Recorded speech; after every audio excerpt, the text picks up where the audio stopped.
All right, let's dive right in. Today, we are getting to the very heart of what it means to be alive. We're going to talk about the one thing that connects every single living thing on this planet, from the tiniest microbe to the biggest blue whale. We're talking about the fundamental building block of life itself, the cell. So let me ask you a question to get us started. Just think about it for a second.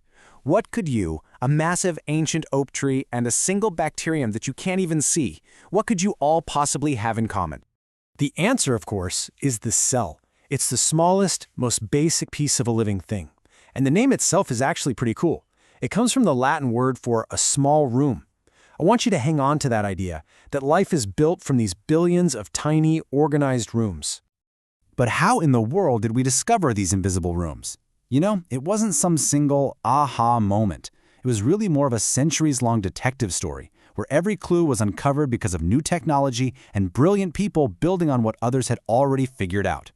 So let's meet the pioneers who first uncovered this hidden world. So the journey really kicks off way back around 1595 with the invention of the microscope.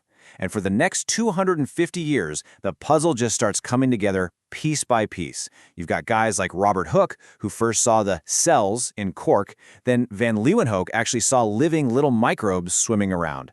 Robert Brown finds the nucleus, and it all just keeps building until the mid-1800s, when Schleiden, Schwann, and Virchow finally put all the clues together into one massive, groundbreaking theory. I mean, can you just imagine being Robert Hooke for a minute? He slices a thin piece of cork, puts it under his new microscope, and sees this incredible hidden structure for the very first time. He said it looked like a honeycomb, and that's where the name came from. Those little boxes reminded him of the small rooms, or cells, where monks lived. Okay, so after all those years of observation, after all that discovery, scientists were finally ready to lay down the fundamental laws of biology. And this isn't just some guess. This is the cell theory, kind of the grand finale to this whole epic scientific investigation. And here they are, the three big rules. Number one, if it's alive, it's made of cells. Simple as that. Number two, all the important stuff that makes something alive, like eating, growing, moving, it all happens inside those cells. And number three, the only way to get a new cell is from another cell that already exists. These three rules, they are the absolute foundation of all modern biology. Okay, so we've got it. Everything's made of cells. But are all these little rooms built the same way? Nope. Not even close. It turns out that nature basically uses two completely different blueprints to build all of life. So let's meet the two stars of our show, the prokaryotes and the eukaryotes. The biggest, most important difference between them really just comes down to organization. So think of it this way. A prokaryotic cell is like a messy studio apartment. The most important document, the DNA blueprint, is just kind of floating around in the main room. But eukaryotic cells? Oh, they are super organized. They built a secure central office, the nucleus, specifically to protect that vital DNA. And that one design choice changes everything. And this chart just lays it all out perfectly. The prokaryotes, we're talking bacteria here, they're the minimalists. They're smaller, way simpler, and they reproduce like crazy. That's the simple, efficient studio apartment.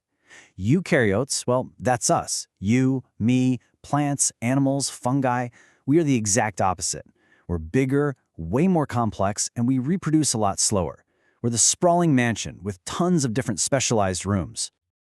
Now, these different blueprints don't just affect how a cell looks, they totally define its entire game plan for staying alive and making the next generation.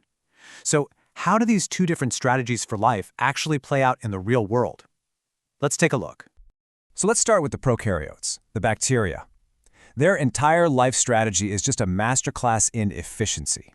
It's all about being simple, making copies of yourself as fast as humanly, or bacterially, possible, and being tough enough to survive just about anything. When life is good, plenty of food, right temperature, bacteria use a process called binary fission, and it is brutally efficient. The cell just gets bigger, copies its DNA, and then splits right down the middle. Poof, now there are two identical clones. It is the ultimate strategy for taking over fast. But what happens when things aren't so great? When the food runs out, or it gets too hot or too dry? Well, this is where bacteria pull out their secret weapon, their superpower for survival. They have this incredible escape plan. They form something called an endospore. It's this amazing survival cycle. When things get tough, the living cell goes through sporulation. It basically shuts down all non-essential functions and packs its DNA into a super tough, dormant shell that's resistant to almost everything. Heat, radiation, you name it. And it can just wait like that, sometimes for years. Then, when conditions get better, it goes through germination. It wakes back up and gets back to business. It's just an incredible display of resilience. Okay, now let's completely switch gears and look at the eukaryotic strategy. This is the blueprint for complex, multicellular life, like us. And it's a totally different game.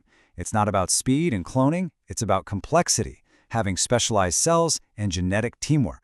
So instead of just making copies, most eukaryotes mix things up with sexual reproduction. This means you need two special cells called gametes, think sperm and egg. When they get together, they form one new cell called a zygote. And this zygote has a totally unique mix of genes from both parents. That's the first step to building a brand new individual. Yeah, it's a slower process, but all that genetic shuffling is the engine that drives evolution and creates all the amazing diversity of life we see. And that kind of brings us to our final thought here. You have to realize, for billions of years, just these two blueprints, the simple little prokaryote and the complex eukaryote, have been the foundation for every single living thing on this planet. They've given us everything from algae to elephants. It's staggering, really. Which leaves us with a pretty mind-bending question to think about. If these two designs could create all of this, what could the next blueprint for life even look like?